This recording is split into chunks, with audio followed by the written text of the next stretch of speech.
Everyone, welcome to my class. तो challenges to political parties के बाद अभी देखते हैं how can parties be reform. तो जो प्रॉब्लम के बारे में हम लोग डिस्कस किए पॉलिटिकल पार्टीज़ के, तो उसी सभी प्रॉब्लम को सॉल्व करने के लिए पार्टी को जो है रिफॉर्म की ज़रूरत है, उसको कुछ सुधार करने की ज़रूरत है। तो देखो कौन कौन से वो सुधार करना चाहिए वो अभी देखते हैं, ठीक है।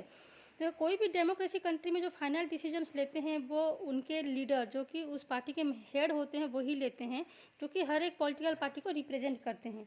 तो लोग जो है उनको 5 साल बाद अगर उनके पॉलिसी या काम पसंद नहीं आता है तो उनको चेंज कर देते हैं, रिप्लेस करते हैं किसके साथ, कोई दूसरे पार्टी के साथ। तो अगर कोई भी पार्टी अगर अच्छा काम कर रहा है या फिर वो अपने आप को सुधारना चाहता है, रिफॉर्म करना चाहता है, तो लोग उनको क्यों चेंज करेंगे, है कि नहीं।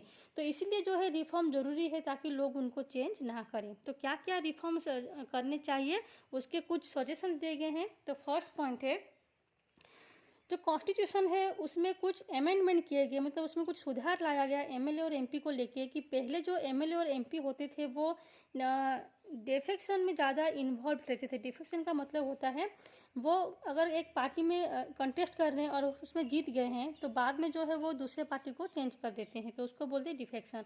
तो इसी डिफेक्शन को के वजह से जो है कोई कोई पार्टी मिनिस्टर बनने के लिए या फिर कोई जो लीडर है वो और पैसों के लिए भी एक पार्टी से दूसरे पार्टी को जंप कर देते हैं, तो इसको बोलते हैं डिफेक्शन। तो इसके वजह से जो पार्टी का जो सिस्टम है वो बहुत ज़्यादा डिस्टर्ब होता था। तो इसलिए सुप्रीम कोर्ट ने एक लॉ पास किया कि जो एमपी या फिर जो भी एमएलए अपना पार्टी चेंज करते हैं तो वो लेजिस्लेचर में जो भी सीट पे जीते होंगे वो खो देंगे, ठीक है। सपोज एक लीडर जो है अभी कांग्रेस के लिए खड़ा है और कांग्रेस पे वो विन करके वो लेजिस्लेचर पे एक सीट पे जीता है, ठीक है। तो उसके बाद वो 2 या 3 साल बाद उसके कांग्रेस का कुछ पॉलिसी अगर पसंद नहीं आता है तो वो डायरेक्टली बीजेपी को जंप कर देता है। तो ऐसा जो है सुप्रीम कोर्ट ने करने से मना कर दिया। अगर ऐसा कोई लीडर करता है तो वो जो भी सीट पे जीता होगा लेजिस्लेचर में वो सीट वो खो देगा। तो ये लॉ लागू होने के बाद जो डिफेक्शन का प्रॉब्लम था वो भी सॉल्व हो गया।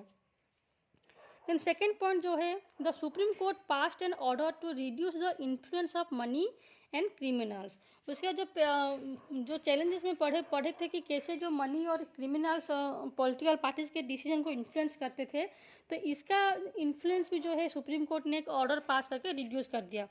तो इट इज़ जो अभी जो है ये मैंडेटरी हो गया है सभी लोगों के लिए, सभी कैंडिडेट्स के लिए, कि जो लोग इलेक्शन में खड़े होंगे उनको एक एफिडेविट बनवाना पड़ेगा अपने प्रॉपर्टी को लेके या फिर अपने क्रिमिनल बैकग्राउंड को लेके। तो हर एक लीडर को जो भी इलेक्शन में कंटेस्ट करता है या फिर खड़ा होता है तो सभी लोगों को एक एफिडेविट, एक लीगल डॉक्यूमेंट्स देना पड़ता है कि उसका जो टोटल प्रॉपर्टी है वो कितना है, उसके पास कितना धन दौलत है या फिर कितना संपत्ति है, उसका एक एफिडेविट देना पड़ेगा। या फिर उसका कोई क्रिमिनल केस से कोई भी रिलेशन नहीं है, मतलब उसका जो बैकग्राउंड है पूरा क्लियर है, या फिर पास्ट में वो किसी भी क्राइम में या फिर किसी भी क्रिमिनल केस में इन्वॉल्व नहीं है, तो उसका भी एक रिपोर्ट देना पड़ेगा। लेकिन ये खाली एक ऑर्डर है सुप्रीम कोर्ट का, लेकिन ऐसा कोई सिस्टम नहीं है कि जो भी इंफॉर्मेशन कैंडिडेट दे रहा है वो सही है या नहीं, तो उसको चेक करने का कोई भी सिस्टम सुप्रीम कोर्ट ने नहीं दिया है। सपोज कोई पर्सन एफिडेविट देता भी है अपने प्रॉपर्टी को लेके, तो उसके पास उतना ही है या नहीं उसको चेक करने के लिए कोई ऑर्डर नहीं दिया गया है। या फिर कोई पर्सन जो है अपने क्रिमिनल केस को लेके या फिर अपने बैकग्राउंड को लेके कोई भी रिपोर्ट देता है कि पास्ट में वो जो है किसी भी क्राइम में इन्वॉल्व नहीं था या ऐसा कुछ, तो उसका जो रिपोर्ट है वो भी कितना सही है या गलत है उसको चेक करने का कोई भी सिस्टम जो है सुप्रीम कोर्ट ने नहीं बनाए हैं। लेकिन थर्ड पॉइंट जो है वो आता है, the election commission passed an order making it necessary for political parties to hold their organisational election and file their income tax return. तो इलेक्शन कमीशन ने एक ऑर्डर ये भी पास किया है कि जो पॉलिटिकल पार्टीज़ के अंदर जितने भी मेंबर्स होते हैं उनके बीच में भी ऑर्गेनाइजेशनल इलेक्शंस होने चाहिए। पार्टी के हेड कौन होगा या फिर लीडर कौन होगा ये चूज करने के लिए भी उनके बीच में इलेक्शंस होने चाहिए। या फिर उनका इनकम कितना हो रहा है, ईयरली उनके इनकम को लेके उनको टैक्स भी भरना चाहिए। देन फोर्थ में आता है, ये सभी पॉइंट्स को छोड़ के और भी कुछ कुछ पॉइंट्स जो है वो सजेशन के हिसाब से दिया गया है, जैसे कि एक ऐसा लॉ बनना चाहिए जो कि पार्टी के इंटरनल अफेयर्स को रेगुलेट कर सके, पार्टी के बीच में एक रजिस्टर हो सके जिसको कि हमेशा मेंटेन किया जाए, और पार्टी का एक खुद का कॉन्स्टिट्यूशन बनना चाहिए कि उनके कुछ रूल्स और रेगुलेशंस होने चाहिए कि एक पार्टी में अगर कोई डिस्प्यूट होता है, कोई झगड़ा होता है, तो उनको सॉल्व करने के लिए एक इंडिपेंडेंट अथॉरिटी बनाने चाहिए जो कि किसी के साथ पार्शलिटी ना करे और सही सही डिसीजन करे, या फिर पार्टी में जो सबसे हाईएस्ट पोस्ट में अपॉइंट होते हैं उनको चूज करने के लिए भी जो है इलेक्शंस हो।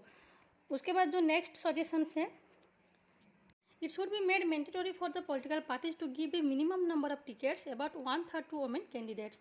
तो कम से कम 1/3 सीट्स का जो सीट्स रहता है वो जो है वुमेन कैंडिडेट को मिलना चाहिए।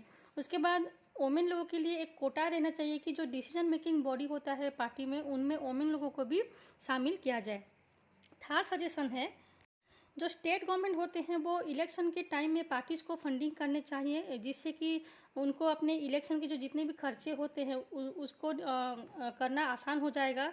जैसे कि कैंपेनिंग के लिए जो गाड़ियों में पेट्रोल खर्च होता है, पेट्रोल के लिए, या फिर जो प्रचार के लिए पेपर में जो जो छापते हैं उसके लिए, या फिर टेलीफोन वगैरह का जो बिल आता है, तो इन सभी का जो खर्चा आता है वो उसको स्टेट गवर्नमेंट बियर करना चाहिए, जिससे कि जो पैसा जिन पार्टी को मिलना चाहिए वो लास्ट इलेक्शन में किसको कितना वोट मिला है उसके आधार पर जो है पार्टी को पैसा मिलना चाहिए। तो ये जो सजेशन है, अगर इन सभी सजेशन को पार्टी ठीक ठीक अप्लाई करता है और एक्सेप्ट करते हैं तो पार्टी में जो है कुछ इम्प्रूवमेंट देखने को मिलेगा, या फिर पार्टी में बहुत सुधार देखने को मिलेगा।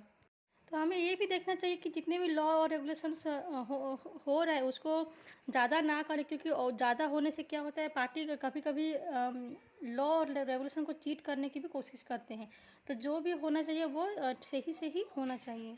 उसके अलावा और भी दो रास्ते हैं पॉलिटिकल पार्टीज़ को रिफॉर्म करने का। उनमें से एक है कि लोगों का प्रेशर और डालना पॉलिटिकल पार्टीज़ के ऊपर।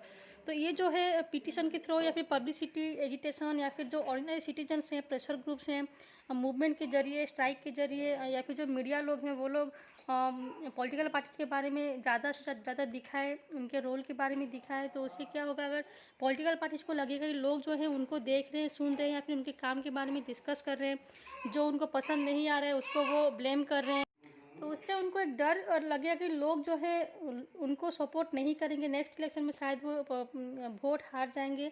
तो इससे वो अपने आप को रिफॉर्म करने की कोशिश करेंगे। दूसरा रास्ता है, अगर पॉलिटिकल पार्टीज खुद चाहेंगे कि वो अपने आप को और कैसे इम्प्रूव करें ताकि लोगों का सपोर्ट उन्हें मिले, अगर वो खुद ये सोचेंगे तो ही वो अपने आप को रिफॉर्म कर पाएंगे। तो जो डेमोक्रेसी का क्वालिटी है वो पब्लिक पार्टिसिपेशन के ऊपर ही डिपेंड करता है। जितना पब्लिक का पार्टिसिपेशन रहेगा उतना डेमोक्रेसी जो है अच्छे से बनेगा। किसी भी पॉलिटिकल पार्टीज को रिफॉर्म करना डिफ़िकल्ट हो जाएगा अगर उसमें पब्लिक का पार्टिसिपेशन ना हो। तो पब्लिक जो है पार्टी को क्रिटिसाइज नहीं करेंगे, उनके ऊपर प्रेशर नहीं डालेंगे, तो कभी भी पार्टी जो है सही सही काम नहीं करेगा।